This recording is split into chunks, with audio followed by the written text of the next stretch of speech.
Juan Bunyan, soñador inmortal. 1628 al 1688. Caminando por el desierto de este mundo, paré en un sitio donde había una caverna, la prisión de Bedford. Allí me acosté para descansar. Pronto me quedé dormido y tuve un sueño. Vi a un hombre cubierto de andrajos, de pie y dando la espalda a su habitación, que llevaba una pesada carga sobre los hombros y en las manos un libro. Hace 3 siglos que Juan Bunyan comenzó de esta manera su libro, El Peregrino. Los que conocen sus obras literarias pueden confirmar que él es, en efecto, el soñador inmortal a pesar de estar muerto. Todavía habla. Sin embargo, aun cuando miles y miles de creyentes conocen El Peregrino, son muy pocos los que conocen la historia de la vida dedicada a la oración de este valiente predicador. Bunyan, en su obra, Gracia abundante para el principal de los pecadores, nos informa que sus padres, a pesar de ser muy pobres, consiguieron que él aprendiese a leer y a escribir. Él mismo se llamó el principal de los pecadores. Otros afirman que tuvo mucha suerte, aún no siendo todavía creyente. Se casó con una joven en cuya familia todos eran creyentes fervorosos. Bunyan era ojalatero, y como sucedía con todos los de su oficio, era pobrísimo. Ella, por su parte, no poseía ni un plato ni una cuchara, solamente tenía 2 libros, El camino al cielo para el hombre sencillo y La práctica de la piedad, obras que su padre le dejara al fallecer. A pesar de que Bunyan encontró en esos 2 libros algunas cosas que le interesaban, fue solamente en los cultos que sintió la convicción de estar camino al infierno. En los siguientes trozos copiados de la Gracia abundante para el principal de los pecadores, se descubre cómo él luchaba en oración durante el período de su conversión. Llegó a mis manos una obra de los Ranters, un libro muy apreciado por algunos teólogos. No sabiendo juzgar el mérito de esas doctrinas, me dediqué a orar de esta manera: oh Señor, no sé juzgar entre el error y la verdad. Señor, no me dejes solo en esto de aceptar o rechazar esta doctrina ciegamente. Si es de Dios, no me dejes despreciarla. Si es obra del diablo, no me dejes abrazarla, y alabado sea Dios por haberme guiado a clamar desconfiando de mi propia sabiduría, y por haberme guardado del error de los Ranters. La Biblia era para mí muy preciosa en ese tiempo. Durante el tiempo en que me sentí condenado a las penas eternas, me admiraba de cómo los hombres se esforzaban por conseguir los bienes terrenales, como si esperasen vivir aquí eternamente. Si yo hubiese tenido la seguridad de la salvación de mi alma, cómo me sentiría inmensamente rico, aun cuando no tuviese para comer nada más que frijoles. Busqué al Señor, orando y llorando, y desde el fondo de mi alma clamé: oh Señor, muéstrame, te lo ruego, que me amas con amor eterno. Entonces escuché repetidas mis palabras, como en un eco: yo te amo con amor eterno. Me acosté para dormir en paz y, al despertarme al día siguiente, la misma paz inundaba mi alma. El Señor me aseguró: te amé cuando vivías pecando, te amé antes, te amo después y te amaré siempre. Cierta mañana, mientras yo oraba temblando porque pensaba que no obtendría una palabra de Dios para consolarme, Él me dio esta frase: te basta mi gracia. Mi entendimiento se llenó de tanta claridad, como si el Señor Jesús me hubiese estado mirando desde el cielo a través del tejado de la casa y me hubiese dirigido esas palabras. Volví a mi casa llorando, transportado de gozo, y humillado hasta el polvo. Sin embargo, cierto día, mientras caminaba por el campo, con mi conciencia intranquila, repentinamente estas palabras se apoderaron de mi alma: tu justicia está en los cielos. Con los ojos del alma me pareció ver a Jesucristo sentado a la diestra de Dios, que permanecía allí como mi justicia. Además vi que no es mi buen corazón lo que mejora mi justicia, ni lo que tampoco la perjudica, porque mi justicia es el propio Cristo, el mismo ayer, hoy y para siempre. Entonces las cadenas cayeron de mis tobillos, quedé libre de mis angustias y las tentaciones que me acechaban perdieron su vigor. Dejé de sentir temor por la severidad de Dios y regresé a mi casa regocijándome con la gracia y el amor de Dios. No encontré en la Biblia la frase: tu justicia está en los cielos, pero hallé: el cual nos ha sido hecho por Dios sabiduría, justificación, santificación y redención. 1 de Corintios 1:30, y vi que la otra frase era verdad. Mientras así meditaba, la siguiente porción de las Escrituras penetró con poder en mi espíritu: nos salvó, no por obras de justicia que nosotros hubiéramos hecho, sino por su misericordia. Así fui levantado a las alturas y me hallé en los brazos de la gracia y de la misericordia. Antes temía a la muerte, pero después clamé: quiero morir. La muerte se volvió para mí una cosa deseable. No se vive verdaderamente antes de pasar para la otra vida. Oh, pensaba yo, Esta vida es apenas un sueño en comparación con la otra. Fue en esa ocasión que las palabras herederos de Dios se volvieron tan profundamente significativas para mí, que no puedo explicarlas con palabras terrenales. Herederos de Dios, el propio Dios es la porción de los santos. Fue eso lo que vi y lo que me llenó de admiración. Sin embargo, no puedo contar todo lo que vi. Cristo era un Cristo precioso en mi alma, constituía mi gozo. La paz y el triunfo en Cristo eran tan grandes, que con mucha dificultad pude seguir acostado. Bunyan, en su lucha por libertarse de la esclavitud del vicio y del pecado, no cerraba su alma a los seres desorientados que ignoraban los horrores del infierno. Acerca de esto él escribió: mediante las Escrituras percibí que el Espíritu Santo no quiere que los hombres entierren sus talentos y dones en la tierra, sino más bien que aviven esos dones. Doy gracias a Dios por haberme concedido la capacidad de amar y tener compasión por el alma del prójimo, y por haberme inducido a esforzarme grandemente para hablar una palabra que Dios pudiese usar para apoderarse de la conciencia y despertarla. En eso el buen Señor respondió al anhelo de su siervo, y la gente comenzó a mostrarse conmovida y angustiada al percibir el horror de sus pecados y la necesidad de aceptar a Jesucristo. Desde lo más profundo de mi corazón clamé a Dios insistentemente para que Él hiciese eficaz la palabra para la salvación del alma. De hecho, le dije al Señor repetidamente que si el sacrificio de mi vida a la vista de la gente sirviese para despertarlos y confirmarlos en la verdad, yo lo aceptaría alegremente. Al ejercer mi ministerio, mi mayor anhelo era llegar a los lugares más oscuros del país. Cuando predicaba, realmente sentía dolores de parto para que naciesen hijos para Dios. Si no había fruto, yo no le daba importancia a ninguna alabanza que pudiese recibir por mis esfuerzos. Habiendo fruto, no me importaba oposición alguna. Los obstáculos que Bunyan tenía que enfrentar eran muchos y variados. Satanás, al verse grandemente perjudicado por la obra de ese siervo de Dios, comenzó a erigir barreras de toda clase. Bunyan luchaba fielmente contra la tentación de vanagloriarse por el éxito de su ministerio, a fin de no caer en la condenación del diablo. Cuando cierta vez uno de sus oyentes le dijo que había predicado un buen sermón, él le respondió: no necesita decírmelo, el diablo ya me susurró al oído eso mismo antes de dejar el púlpito. Luego el enemigo de las almas indujo a los impíos a que lo calumniasen y esparciesen rumores contra Bunyan por todo el país,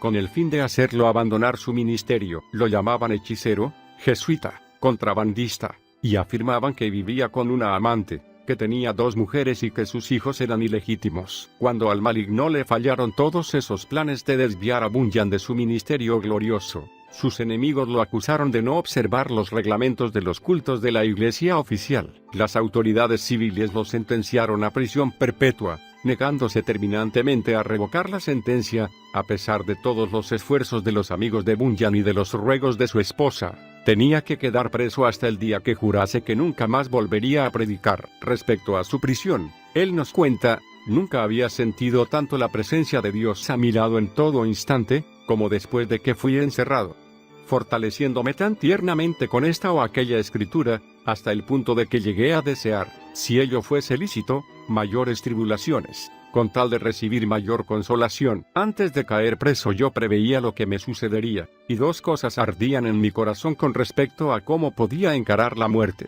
Si llegase a ese punto, fui guiado a orar, a pedirle a Dios que me fortaleciese con todo poder, conforme a la potencia de su gloria, para toda paciencia y longanimidad, con gozo dando gracias al Padre. Durante todo el año antes de caer preso, casi nunca oré sin que esa escritura estuviese en mi mente, y sin que yo comprendiese que para sufrir con toda paciencia, debía tener una gran fortaleza de espíritu, especialmente para sufrir con alegría. La segunda consideración fue en el pasaje que dice: pero tuvimos en nosotros mismos sentencia de muerte, para que no confiásemos en nosotros mismos, sino en Dios que resucita a los muertos.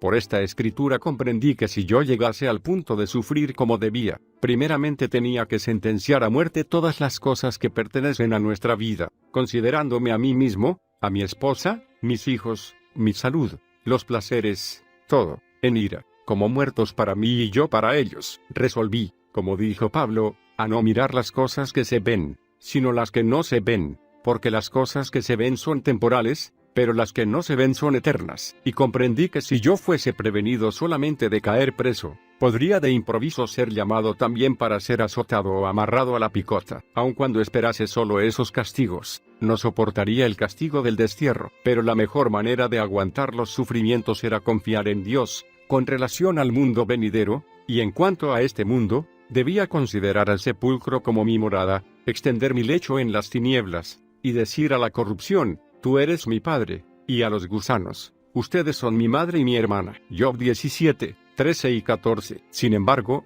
a pesar de ese consuelo, me sentí un hombre rodeado de debilidad. La separación de mi esposa y de nuestros hijos, aquí en la prisión, se vuelve a veces como si se separase la carne de los huesos. Y esto no solamente porque me acuerdo de las tribulaciones y miserias que están sufriendo mis seres queridos, especialmente mi hijita ciega. Pobre hija mía, qué triste es tu existencia en este mundo. Vas a ser maltratada, pedirás limosnas, pasarás hambre, frío, desnudez y otras calamidades. Oh, los sufrimientos de mi cieguita me quebrarían el corazón en pedazos. Yo también meditaba mucho sobre el horror del infierno para aquellos que temían la cruz, al punto de negarse a glorificar a Cristo, y de rechazar sus palabras y leyes ante los hijos de los hombres. Pero mucho más pensaba sobre la gloria que Cristo preparaba para aquellos que con amor, fe y paciencia daban testimonio de él. El recuerdo de estas cosas servía para disminuir la tristeza que sentía al recordar que mis seres queridos estaban sufriendo por el testimonio de Cristo. Pero todos los horrores de la prisión no fueron suficientes para quebrantar el espíritu de Juan Bunyan. Cuando le ofrecían su libertad a cambio de que nunca más volviese a predicar, respondía, si hoy saliese de la prisión, mañana comenzaría a predicar, con la ayuda de Dios. Para aquellos que piensan que en fin de cuentas, Juan Bunyan era solamente un fanático, les recomendamos que lean las obras que él nos legó, Gracia abundante para el principal de los pecadores, llamado al ministerio, El peregrino, La peregrina, La conducta del creyente, La gloria del templo, El pecador de Jerusalén es salvo, Las guerras de la famosa ciudad de alma humana, Vida y muerte del hombre malo, El sermón del monte, La higuera estéril, Discurso sobre la oración, El viajero celestial, Gemidos de un alma en el infierno, La justificación es imputada, etc., y mediten sobre ellas. Juan Bunyan pasó más de 12 años en la cárcel. Es fácil decir que fueron 12 largos años, pero es difícil imaginar lo que eso realmente significa. Pasó más de la quinta parte de su vida en la prisión, a la edad de mayor energía. Fue un cuáquero llamado Whitehead el que consiguió que lo libertaran. Después que estuvo libre, fue a predicar en Bedford, Londres, y muchas otras ciudades. Llegó a ser tan popular, que lo apodaron Obispo Bunyan. Continuó su ministerio fielmente hasta la edad de 60 años, cuando fue atacado de fiebre y falleció. Su tumba es visitada por decenas de millares de personas. ¿Cómo se explica el éxito de Juan Bunyan? El orador, el escritor, el predicador, el maestro de escuela dominical y el padre de familia. Cada uno de ellos conforme a su oficio puede sacar un gran provecho con el estudio del estilo y de los méritos de sus escritos. A pesar de que Bunyan fue solamente un humilde ojalatero sin ninguna instrucción, pero ¿cómo se puede explicar el maravilloso suceso de Bunyan? ¿Cómo podía una persona inculta predicar como él predicaba, y escribir en un estilo capaz de interesar al niño y al adulto, al pobre y al rey, al docto y al indocto? La única explicación de su éxito es que él era un hombre que estaba en constante comunión con Dios. A pesar de que su cuerpo estaba preso en la cárcel, su alma estaba libre, porque fue allí, en una celda, donde Juan Bunyan tuvo las visiones descritas en sus libros, visiones mucho más reales que sus perseguidores y que las paredes que lo rodeaban. Mucho después que sus perseguidores desaparecieron de la tierra y esas paredes cayeron en el polvo, lo que Bunyan escribió continúa iluminando y alegrando todas las generaciones de todos los lugares de la tierra. Lo que vamos a referir a continuación muestra la lucha que Bunyan sostenía con Dios cuando oraba. Hay en la oración el momento de dejar al descubierto la propia persona, de abrir el corazón delante de Dios, de derramar el alma afectuosamente en peticiones, suspiros y gemidos. Señor, dijo David, delante de ti están todos mis deseos, y mi suspiro no te es oculto. Salmos 38, 9. Y otra vez, mi alma tiene sed de Dios, del Dios vivo. Cuando vendré, y me presentaré delante de Dios. Me acuerdo de estas cosas, y derramo mi alma dentro de mí. Salmos 42, 2 al 4. En otra ocasión escribió, a veces las mejores oraciones consisten más en gemidos que en palabras, y esas palabras no son más que la mera representación del corazón. vida y espíritu de tales oraciones, como él insufla e importunaba a Dios en sus oraciones. Se ve claro en el párrafo siguiente. Yo te digo, continúa tocando, llorando, gimiendo y suplicando. Si él no se levanta para atenderte, por ser tú su amigo, al menos debido a tu insistencia él se levantará para darte todo lo que necesitas. Indiscutiblemente, lo extraordinario de la vida de Juan Bunyan radicaba en su profundo conocimiento de las Sagradas Escrituras, que él tanto amaba, y en la perseverancia de sus oraciones a Dios, a quien adoraba. Si alguien dudase de que Bunyan siguió la voluntad de Dios durante los 12 largos años que pasó en la prisión de Bedford, debe recordar que ese siervo de Cristo, al escribir El peregrino en la prisión, predicó un sermón que ya tiene casi 3 siglos y que hoy se lee en 140 lenguas. Es el libro de mayor circulación después de la Biblia. Sin tal dedicación a Dios, no habría sido posible alcanzar el incalculable fruto eterno de ese sermón predicado por un ojalatero lleno de la gracia de Dios.